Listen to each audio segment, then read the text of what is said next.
Olá! Sejam bem-vindos a mais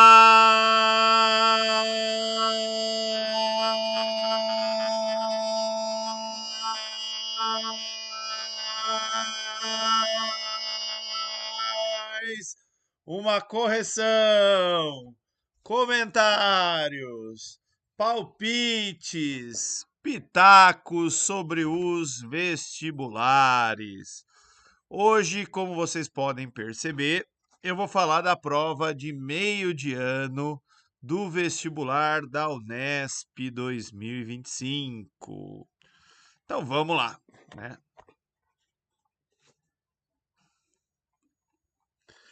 Bem, antes de chegar a as questões ali de geografia, né, que é aquilo que me interessa, né? Eu sempre demoro para fazer esses vídeos porque eu gosto de ler a prova, eu gosto de tentar fazer os exercícios, né?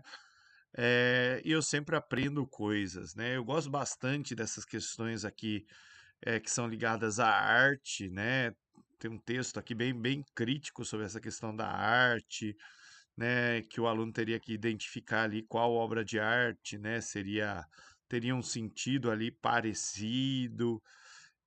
Tem charge, tem tirinha aqui bem interessante, né? Ligada aí à temática. Deixa eu ver se tem mais alguma coisa. Cortiço sempre é muito bom aparecer, né? Embora tá aqui em interpretação de texto, literatura, né? É uma obra bem geográfica, mas vamos lá. Aqui, ó, esse ano eu fiz uma prova de geografia com umas questões que pareciam meio besta, né? Os alunos falavam, pô, professor, mas não é fácil demais, não é simples demais, né? E eu falei para eles, sempre tem alguém que erra, né? E a questão que eu fiz era nesse nível aqui, né? Embora a peste, né, carcando couro lá na Europa, Isaac Newton feliz ali vendo cores, né?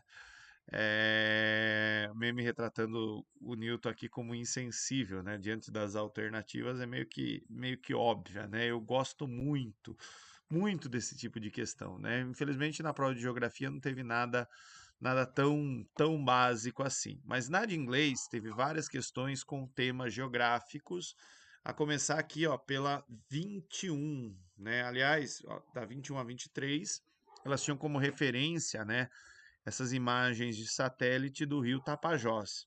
Aqui dá para ver o rio, né, os bancos de areia, e aqui dá para perceber, ó, que os bancos de areia eles diminuíram de tamanho, né?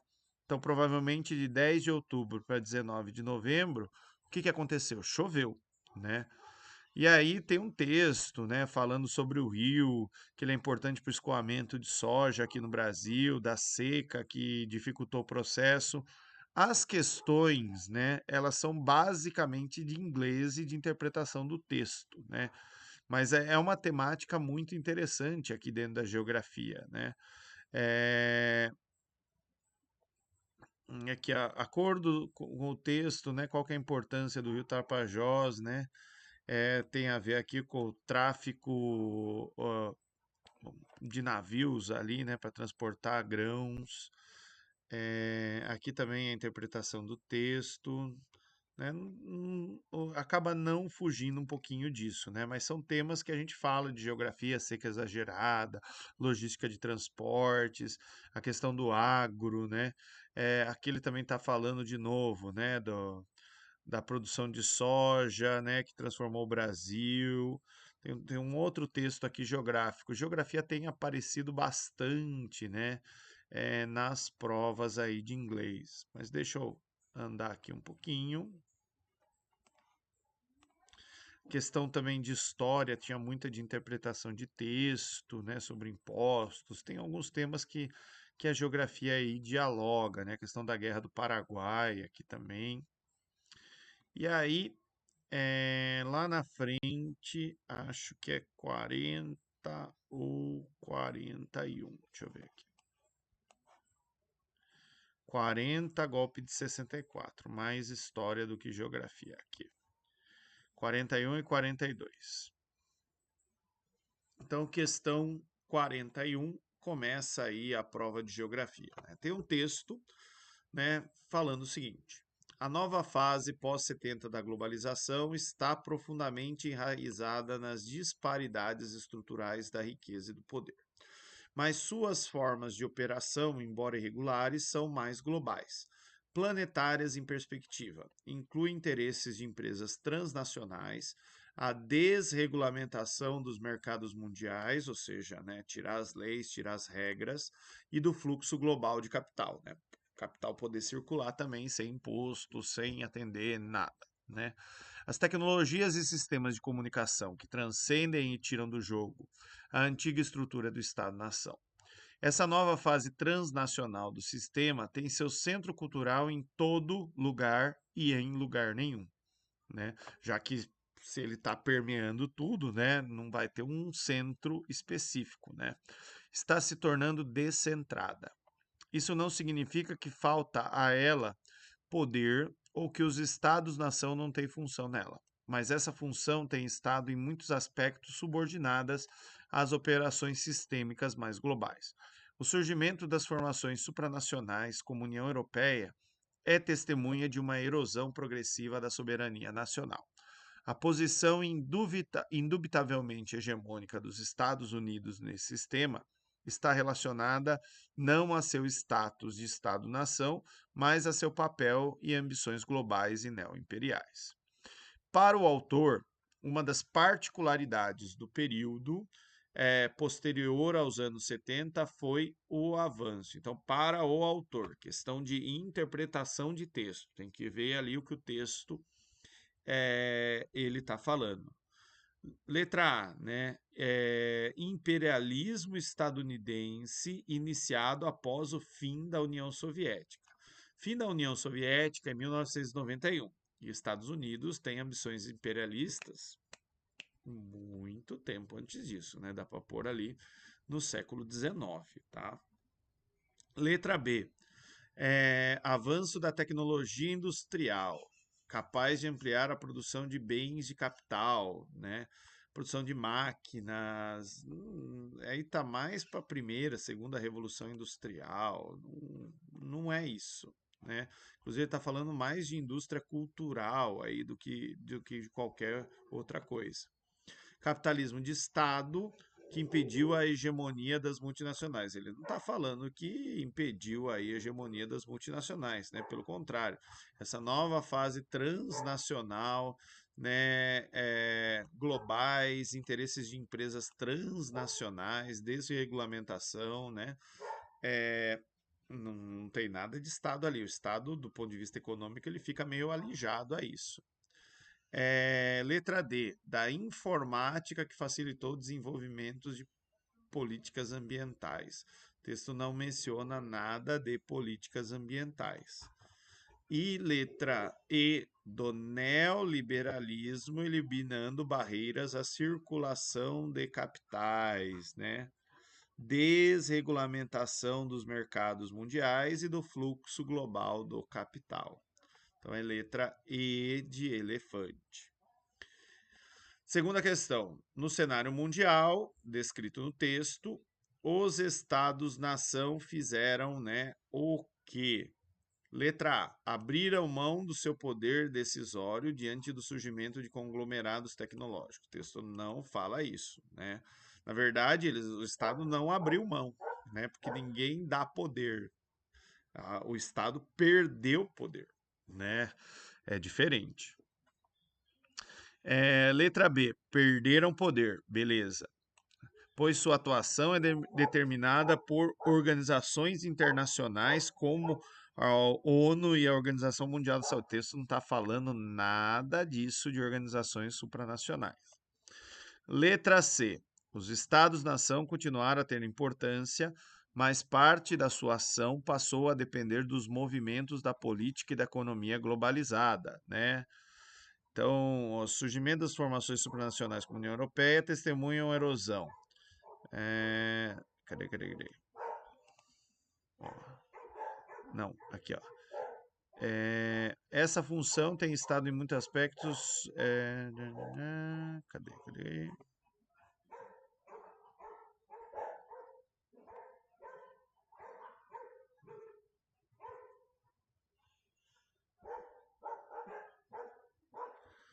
Vamos lá. Eu acho que é essa. Continuar a ter importância, mas parte da sua ação passou a depender dos movimentos e da política globalizada.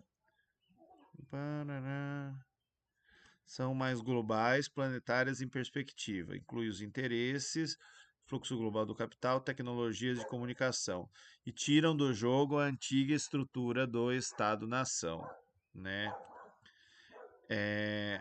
As outras passaram a ser hierarquizados em função do domínio de países que possuem tecnologias bélicas. Ele não está falando isso também, né? Não é aqueles que têm mais armas que dominam esse cenário, né? Inclusive os Estados Unidos, ele até deixa a questão, né? Não é pelo seu poder ali, né? É porque ele se adequa, né? Ou a ideologia defendida ali vai de acordo com esse interesse. E o último, agruparam-se organismos de apoio político e defesa militar recíproca, como a OTAN e Pacto de Varsóvia. O Pacto de Varsóvia nem existe pós-Guerra Fria, né? E organização militar, a gente entra de novo aí na questão bélica. Um minutinho que eu vou brigar com o meu cachorro que tá latindo aqui. Continuando. Questão 43. Muito sui generis. Uma recente resolução aprovada pela Agência Internacional de Energia Atômica intensificou a pressão geopolítica sobre o Irã, exigindo esclarecimentos sobre seu programa nuclear. O documento solicita que Teherã explique a presença de urânio em locais não declarados oficialmente. A Agência Internacional de Energia Atômica considera uma resposta abrangente como urgente e necessária. Em declaração oficial, o Ministério das Relações Exteriores do Irã classificou a medida como politicamente motivada e destrutiva. E, em vez de ceder à pressão, Teherã dobrou a aposta e anunciou planos para introduzir novas centrífugas visando acelerar o desenvolvimento ou enriquecimento de urânio. Texto da Cruzoé, novembro de 2024. Eu estou gravando esse vídeo dia 17 de julho e nesse momento, né, o Irã está sendo atacado ali por Israel, tenta revidar, mas a perspectiva aí, aquilo que está aparecendo, pelo menos nesse momento, é que as coisas não estão fáceis para o Irã, né? E a Israel alegou como justificativa barrar o desenvolvimento aí nuclear do Irã, né? Vamos aguardar os próximos desenrolares, né? Mas a pressão geopolítica ao programa nuclear iraniano justifica-se, né, dentre outros motivos, pelo que, né? Vamos lá. Letra A, pela comercialização de armas e destruição em massa no Irã e pelo avanço do separatismo basco. O separatismo basco é na Espanha, no País Basco, né? E também não há menção que o Irã esteja vendendo urânio, né, para outros países. Letra B, elevado risco de acidentes em usinas nucleares. Não, né? Não é essa preocupação. O negócio é armas nucleares, né? E importações de petróleo do Iraque pelo Irã também. O Irã provavelmente é autossuficiente em petróleo, né? Letra C, desequilíbrio da matriz energética mundial e fim das exportações não tem nada a ver com o assunto aí nuclear, né? É a letra D, pela possibilidade de fabricação de armamento nuclear no Irã e pela relação conflituosa desse país com Israel. Letra D. E E, né, o uso civil de técnicas restritas às forças militares e controle territorial do Golfo Pérsico pelo Irã. O Irã ele controla a saída do Golfo Pérsico, né, mas ele não controla todo o território ali do Golfo, né? Só para vocês se localizarem, né? Aqui está o Golfo Pérsico, aqui está o Estreito de Hormuz, que é controlado pelo Irã, né? Que controla aí o fluxo de navios petroleiros nesse pedaço do planeta. Voltando aí, questão 44. China particulariza-se no cenário internacional por seu sistema econômico híbrido, inaugurado na década de 70, conhecido como socialismo de mercado. Esse sistema apresenta características que vão fazer o quê, né? Vamos lá, deixa eu só me organizar aqui. Questão 44. Letra A. Corrompem o capitalismo com táticas socialistas, ou seja, oferecem mercadorias subsidiadas. Isso não seria uma tática socialista, né? O subsídio para você eliminar a concorrência é uma tática do capitalismo mesmo, né? Letra B. Associam modos de produção socialista e capitalista, né? Então, assim, as empresas visam lucro, as pessoas trabalham por dinheiro, né? Mas existe uma baita discussão sobre as liberdades dessas pessoas, né? Mas a China também tem uma outra vantagem, que tem um governo centralizado, planejamento estatal e por aí vai, né? Que atendem aos interesses de uma economia planificada ou de mercado. É essa, né? A letra C. Incorporam lógicas capitalistas à organização política socialista. Análises de demanda do mercado para definir investimento não é sobre isso. Letra D. Se opõe às estratégias monetarizadas do capitalismo. Não, lá tem dinheiro, se fala até em moeda do BRICS, né, que vai ser lastreada basicamente pela China. E esse sobrepõe às regras do comércio internacional, violando normas e regras para garantir o fim de crises econômicas mundiais. Não, as regras de comércio são criadas para trazer algum tipo de equilíbrio nas relações econômicas, mas isso não evita a crise, até a própria natureza aí do capitalismo é sempre ter crises. 45. Análise de mapa, tema clássico, demografia, né? Então ele traz aí no primeiro mapa, renda per capita, né? Dá para fazer uma espacialização, né? Centro-Oeste, Sudeste e Sul tem renda per capita maior do que Norte e Nordeste do Brasil. Analfabetismo, né? O analfabetismo é maior no Norte e no Nordeste do que no Centro-Oeste, Sul e Sudeste.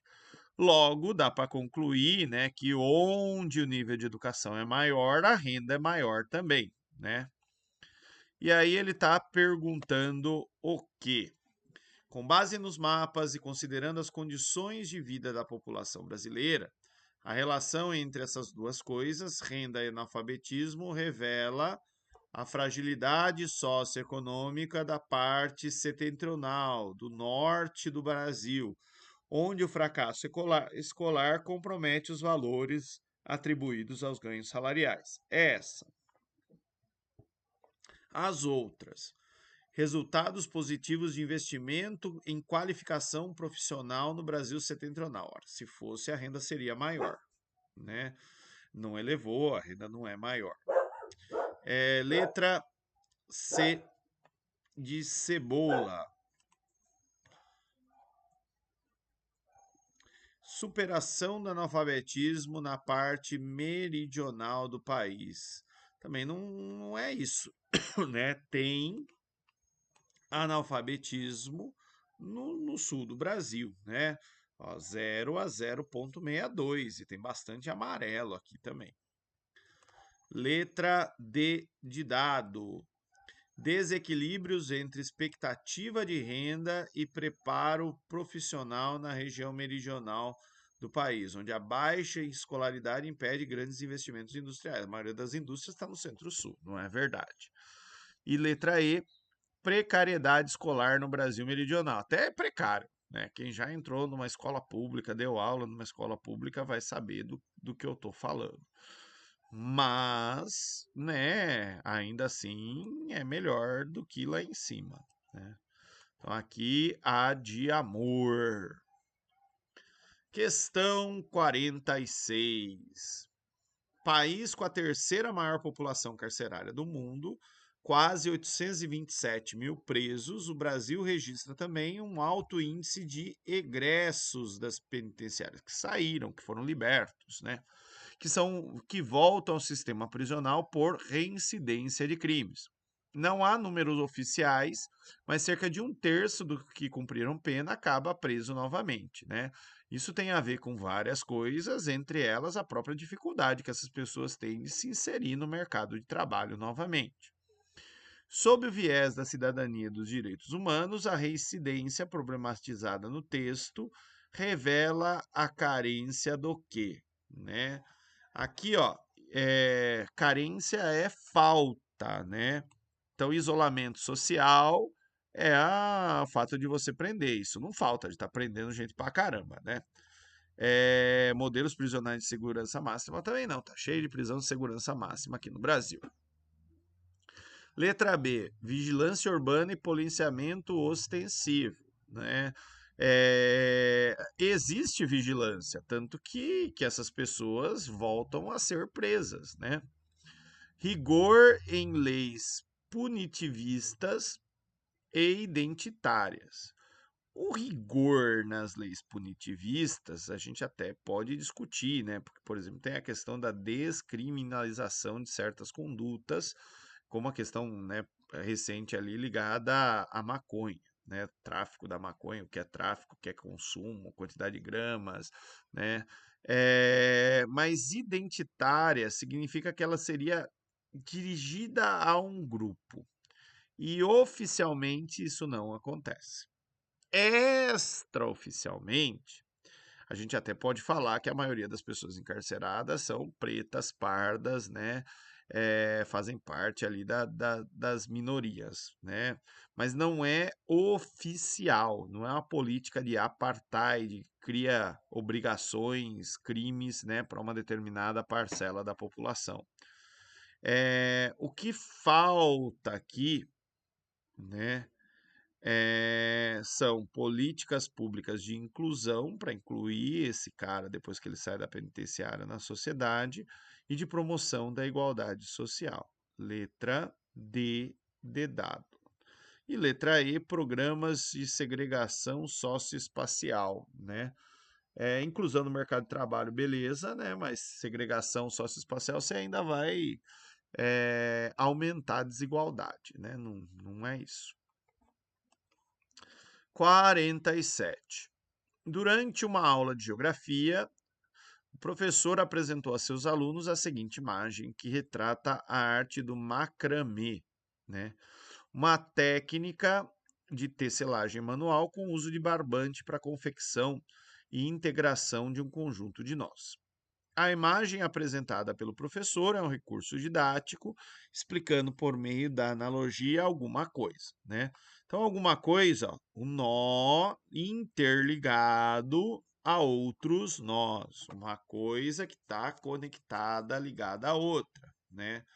Então, assim, densidade demográfica é uma escala de cores para mostrar onde tem mais gente e onde tem menos gente, né? Densidade demográfica é tipo isso aqui, essa técnica aqui, só que vai estar com outras variáveis, aqui nesse caso, habitantes por quilômetro quadrado, né? Não, não é interligação.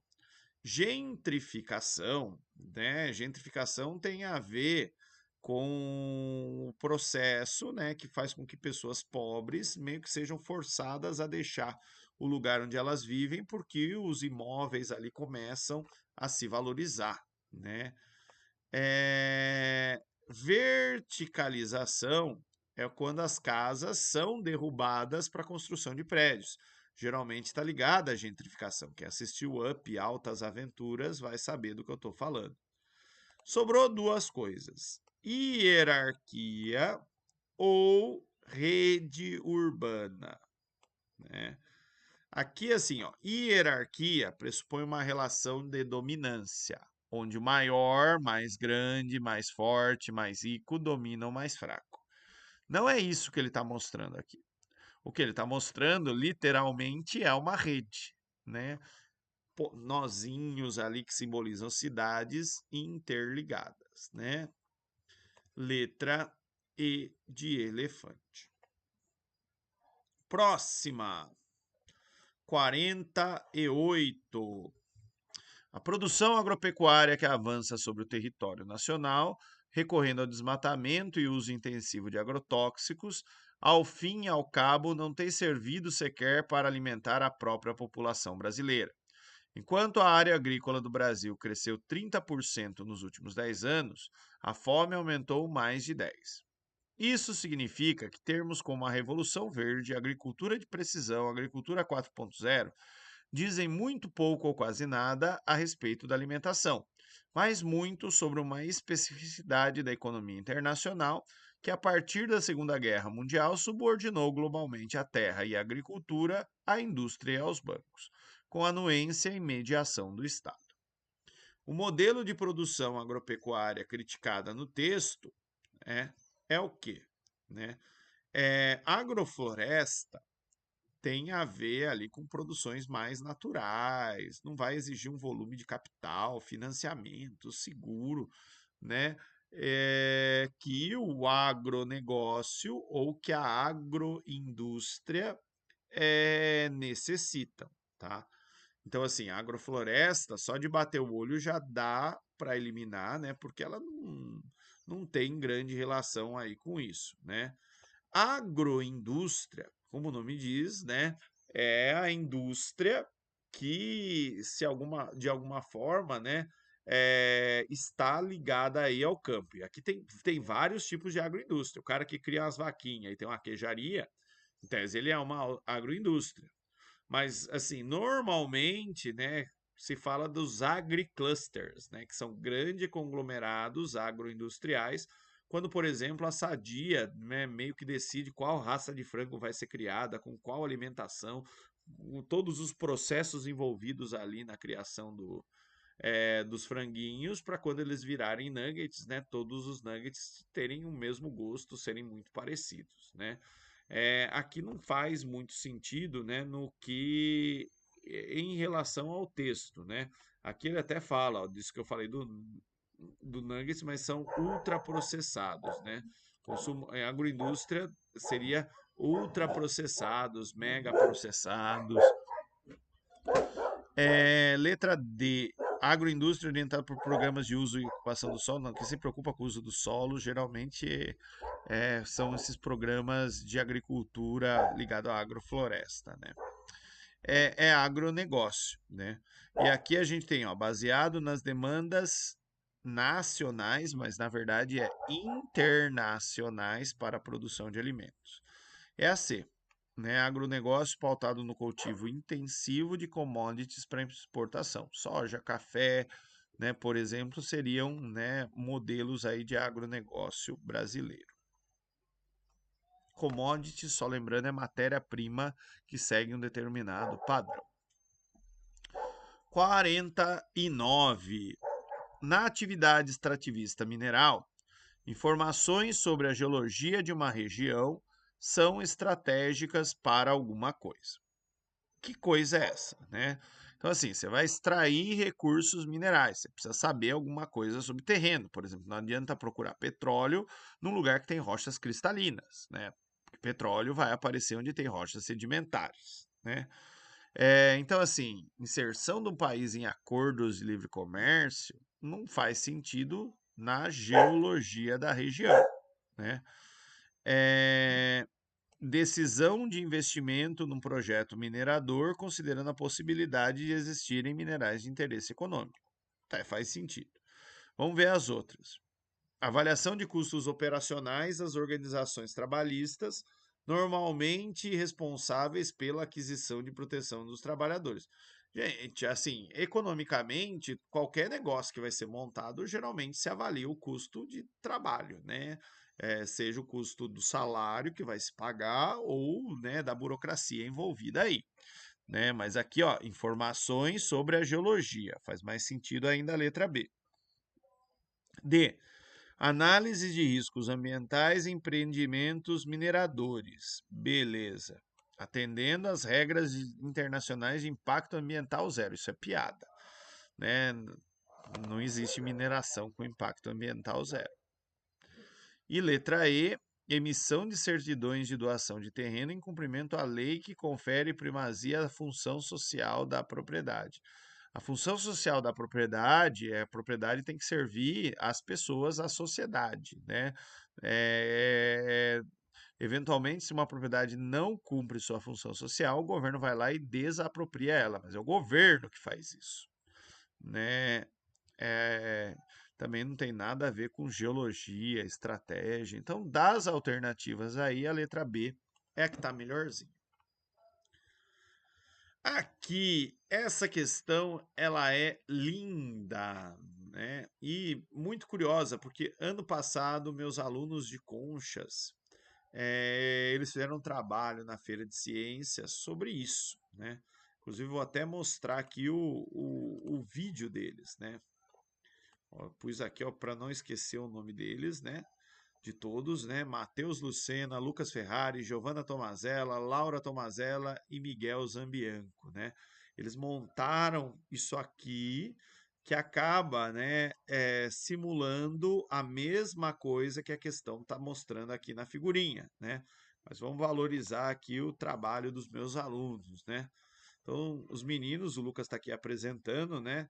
Fizeram, né, esse sisteminha aqui para mostrar como o mangue, né, diminui a amplitude das ondas na região litorânea, né? Protege o litoral da erosão.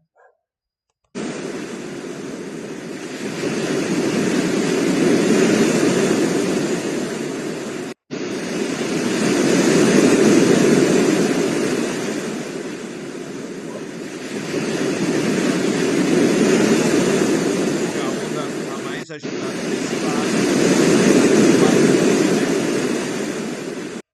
Hashtag professor orgulhoso aí de vocês. Mas voltando aqui, né? Então aqui ele mostra, né, situação 1, a água para no mangue, situação 2, né, a água invade a cidade, né? A análise aí do que foi demonstrado, né, vai mostrar aí o que está na letra, né? Vamos ver, ó. Uma das consequências da não proteção das formações vegetais de restinga, né? Aqui, ó, tem árvores, não é restinga. Só para vocês saberem, né? O que é restinga? Restinga geralmente é uma faixa de areia que existe no litoral, tipo essa grande restinga aqui no Rio de Janeiro, que já está urbanizada. Mas geralmente restingas são ocupadas por gramíneas, vegetação rasteira, tá? Não é o caso ali do que ele está mostrando, que são as árvores do mangue. Letra B, fragilidade dos manguezais perante a água salobra. O mangue é formado por plantas halófitas, né? Plantas que se adaptam a esse ambiente salino. Letra C, ineficiência das barreiras naturais de restinga. Não tem nada a ver com restinga esse negócio. Letra D, que é a resposta, né? Uma das funções da formação vegetal do mangue é protetora dos impactos provocados pelos movimentos das marés. É essa. E letra E volta na questão da restinga, né? Mudanças globais em área de restinga comprometendo a comunidade. Não é restinga isso. Isso aqui é mangue.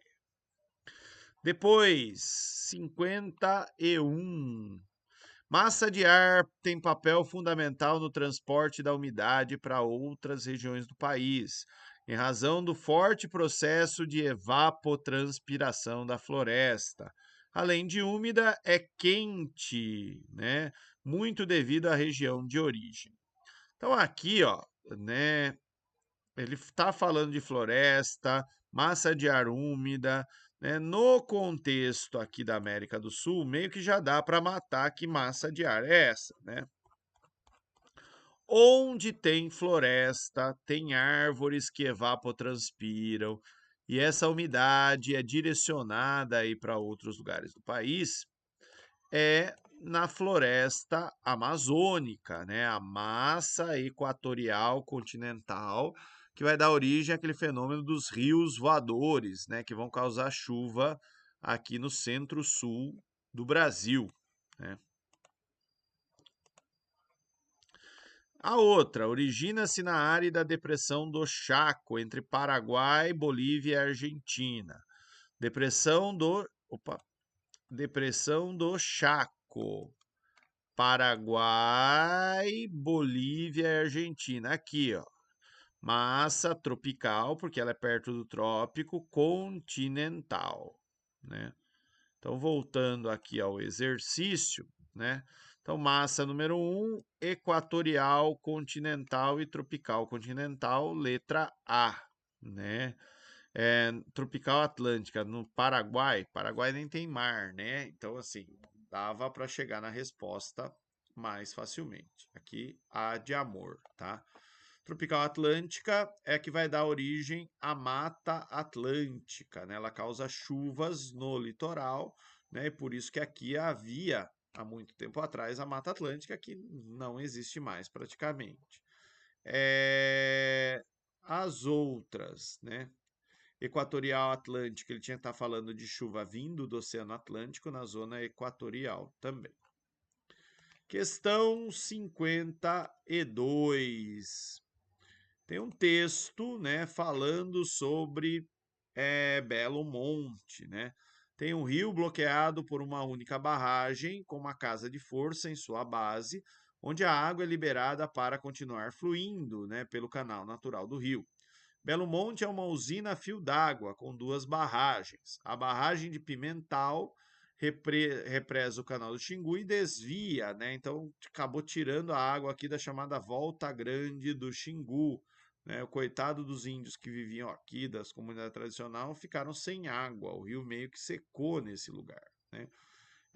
Inclusive, procurar assim, revista FAPESP, né? Eu sempre recomendo meus alunos, sempre cai coisa da revista FAPESP, Xingu. Aqui tem vídeos, ó. Impactos de Belo Monte na vida dos indígenas e ribeirinho. Ó, reportagem legal aí da revista FAPESP. Então ele está falando aqui, né? Vazão controlado, tudo mais.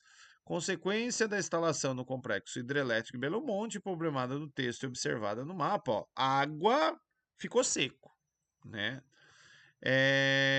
Início da drenagem perene. Na verdade, ficou seco não é perene, né? Seria intermitente. Aumento no acesso à irrigação em Altamira, né? Pode até ser, né? Mas o que ele está problematizando, né? Não é bem isso, né? Aqui, ao contrário da maioria de elétrico, represa, desviar as águas, né? Aqui, ó, ele mostra ó, terras indígenas que agora não têm água. Né? Instabilidade da rede de energia em terras indígenas. Meu, o índio não está tão preocupado com eletricidade assim, né? Mas não tem energia ali também. Mas o grande lance aqui é a letra E, diminuição da pesca artesanal indígena, tá? Tem menos água, não vai ter tanto peixe assim. Letra D, superexploração do nível freático. Nível freático é água subterrânea, lençol freático, né? Aqui a gente está falando de um rio, tá? Então aqui é que faz sentido, se diminuiu a água, diminui a quantidade de peixe ali para os coitados índios, né? Bem, voltando aqui, questão 53, né? Analise a imagem que apresenta técnicas para garantir maior conforto térmico nas construções. Ó. Teto verde, fachada sombreada, janelas, telhados de paredes claros. Né? Tudo aqui está ligado a conforto térmico. Né? Em ambientes intensamente urbanizados, o emprego das técnicas sugeridas na imagem auxilia no combate a quê? Então a gente está falando de térmico. Só tem duas alternativas aí que tem a ver com térmico. Chuva ácida não tem nada a ver com esse negócio, né?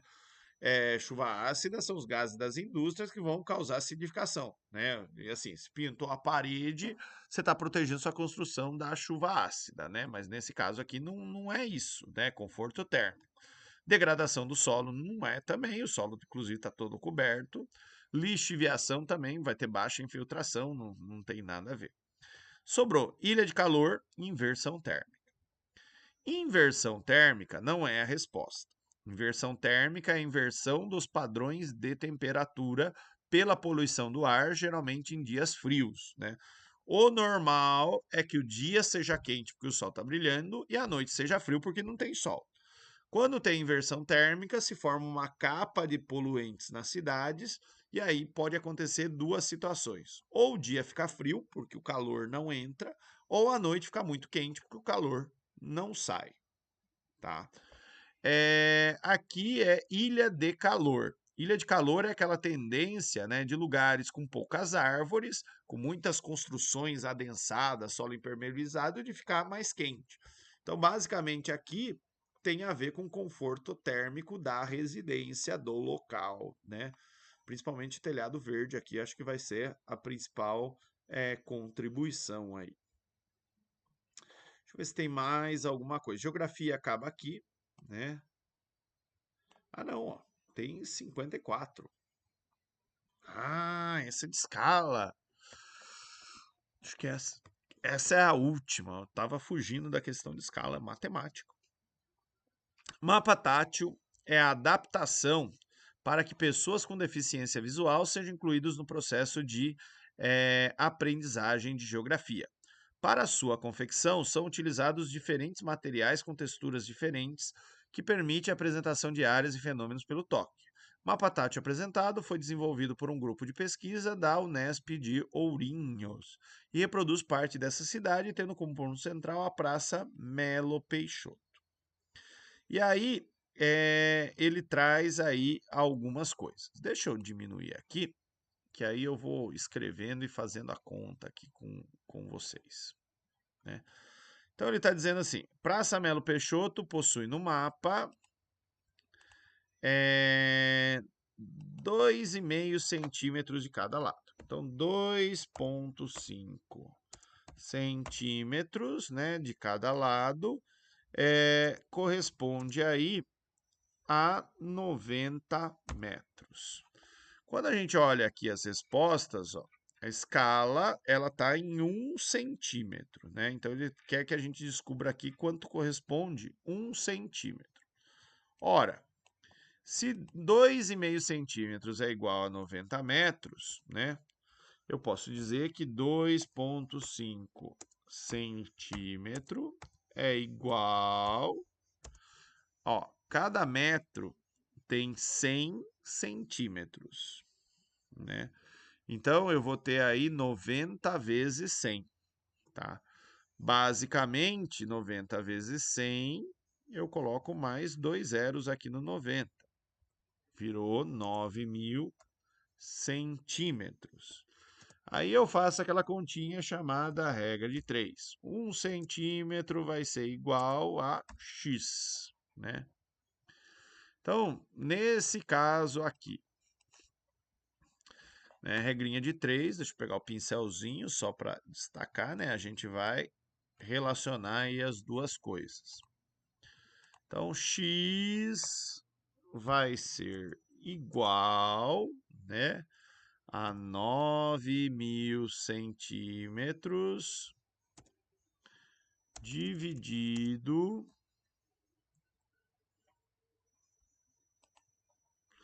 por 2,5, né? Eu vou cortar a vírgula, corta a vírgula aqui, vira 25. Corto um zero, vira 900, né? Então, a conta que eu vou fazer agora, ó, vocês não estão entendendo a matemática, conversa com o professor de matemática de vocês, porque eu sei resolver a questão. 900 dividido por 25, que vai ser igual, né? Se fosse 1.000, seria 20, é isso? Vamos ver. Deixa eu pegar aqui, calculadora. Fazer mais fácil. Então, 900 dividido por 25, igual a 36.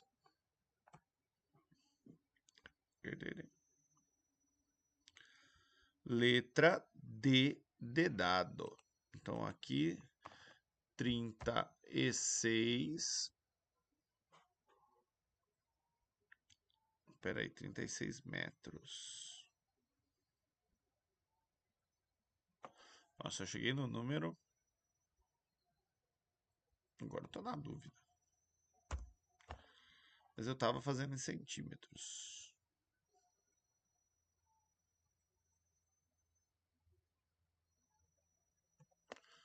Nossa, me bugou aqui. Deixa eu pagar de novo e começar novamente. Não salvar. Vamos voltar lá ao exercício. Então, aqui, ó, 2,5 centímetros corresponde a 90 metros. 1 centímetro corresponde a x. Daí, se eu for fazer a regra de 3, eu faço 90 dividido por 2,5. É isso. 90 dividido por 2,5. É mais simples, acho, que do que eu estava fazendo. Deixa eu pegar aqui a calculadora. 90 dividido por 2,5. Opa. 90 dividido por 2,5. 36 metros. Aí, mantenha a unidade de medida. 36 metros. Isso mesmo. Letra D de dado. Maneira muito mais simples do que a que eu me embananei aqui de fazer. É isso. Deixa eu ver se tem mais alguma coisa aqui interessante. Né? Aqui 7GPT, existência do Estado, Paraná, os bichinhos. Essa questão eu achei legal, mas eu não sei fazer, que é de biologia.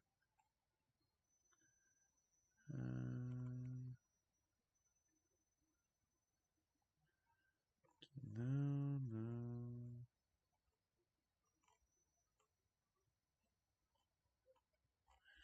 Acho que não tenho mais nada. Só a vergonha que eu passei tentando resolver uma questão de matemática que eu me enrolei todo. Mas era mais simples do que eu pensei. Bem, gente, era isso que eu tinha para falar para vocês. Muito obrigado aí pela atenção de todos. E tchau, tchau. Opa. Abração, gente. Até mais.